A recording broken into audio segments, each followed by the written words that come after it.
உங்களை எல்லாம் பார்க்கின்ற பொழுது மகிழ்ச்சி. நானும் உங்களை போல விவசாய குடும்பத்தில் இருந்து வந்தவன். ஒரு விவசாயி ஒரு முதலமைச்சராக வருவதற்கு உங்களை போல் இருக்கின்ற விவசாய தொழிலாளருடைய ஆதரவு இருந்த காலத்தினால்தான் 4 ஆண்டு காலம் சிறப்பான ஆட்சி கொடுத்தோம். மீண்டும் உங்களுடைய ஆதரவோடு அனைத்து இந்திய அண்ணா திராவிட முன்னேற்ற கழக ஆட்சி 2026 மலரும். விவசாயிகள் விவசாய தொழிலாளர்களை வாழ வைக்கின்ற அரசு அதிமுக. விவசாயிகளுக்காக அதிமுக ஆட்சியில் ஏராளமான திட்டங்களை நாங்கள் கொண்டு வந்து நிறைவேற்றுகிறோம்.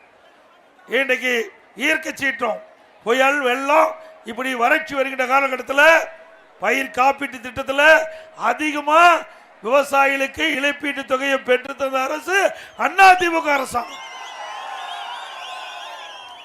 ஒரு 5 ஆண்டுல எந்த ஆட்சியிலும் செய்யல. ஒரே 5 ஆண்டுல 2014 2021 வரை 5 ஆண்டுல விவசாயிகள் தொடக்க வேளாண் கூட்டுறவு வங்கியில் வாங்கிய பயிர்கடன் தள்ளுபடி செய்த அரசாங்கம் அதிமுக அரசாங்கம். கண்மாய் நிறைந்த பகுதி. அந்த கண்மாயில பல ஆண்டுகளாக அங்க தூர் வாராம இருந்தது. அதை தூர் வாருவதற்கு விவசாயிகளிடத்தில் கோரிக்கை வச்சாங்க. அந்த கோரிக்கையை ஏற்று அம்மாவுடைய அரசு இந்த பகுதியில் இருக்கின்ற கண்மாய்கள் முழுவதும் பெரும்பாலான கண்மாய்கள் இன்றைக்கு அதிமுக ஆட்சியில் தூர் வாரப்பட்டது. அந்த கண்மாய்கள்லாம் இன்றைக்கு மழை காலத்தில் நீர் நிரம்புது. இன்றைக்கு தமிழ்நாடு முழுவதும் ஏரி, குளம், கண்மாய்கள் 14,000 இருக்குது பொதுப்பணித்துறையின் சார்பாக. அதில் 6,000 ஏரி, குளம், கண்மாய்கள் தூர்வாரப்பட்டது. எஞ்சியது இந்த அரசு கைவிட்டுட்டாங்க.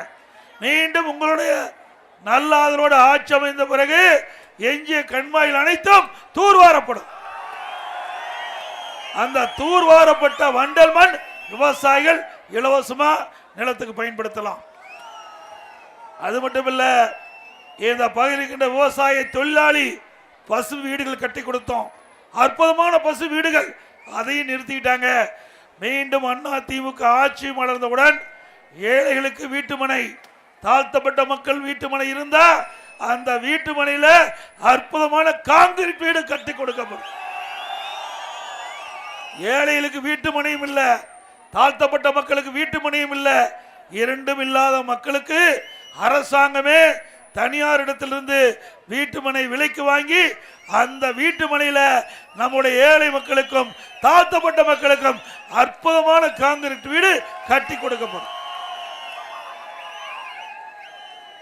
அது மட்டுமல்ல, அதிமுக ஆட்சி இருக்கின்ற வரை நம்முடைய ஏழை பெண் தொழிலாளிக்கு கறவை மாடுகள் கொடுத்தோம், விலையெல்லாம் ஆடுகள் கொடுத்தோம், விலையெல்லாம் கோழி கொடுத்தோம். எல்லாமே நிறுத்தி விட்டார்கள். மீண்டும் அம்மாவுடைய அரசு அமைந்த பிறகு இந்த திட்டம் எல்லா ஏழை தொழிலாளிகளுக்கும் கறவை பசு, ஆடு, கோழி எல்லாம் மீண்டும் வழங்கப்படும். அது மட்டும் இல்லைங்க, நம்ம வளர்க்கின்ற பசு ஒரு நாளைக்கு கலப்பின பசு இருந்தால் 15 லிட்டர் பால் தான் கொடுக்கும். நான் வெளிநாடு அமெரிக்கா சென்றேன். அங்கே பஃபலோ பால் பண்ணைக்கு போனேன். ஒரு பசு 65 லிட்டர் பால் கறக்குது. ஒரு பசு 65 லிட்டர் பால் கறக்குது. அதே கலப்பின பசுவை நம்ம தமிழ்நாட்டில் உருவாக்கி நம்முடைய விவசாய தொழிலாளிக்கு இலவசமாக கொடுக்கணும். அந்த திட்டத்தின் அடிப்படையில் தான் சேலத்துக்கு பக்கத்தில் 1020 ஏக்கர்ல 1000 கோடியில பிரம்மாண்டமான கால்நடை பூங்கா கட்டி முடிச்சேன். கட்டி முடிச்சு தருவாயில ஆட்சி மாற்றம் ஏற்பட்டது.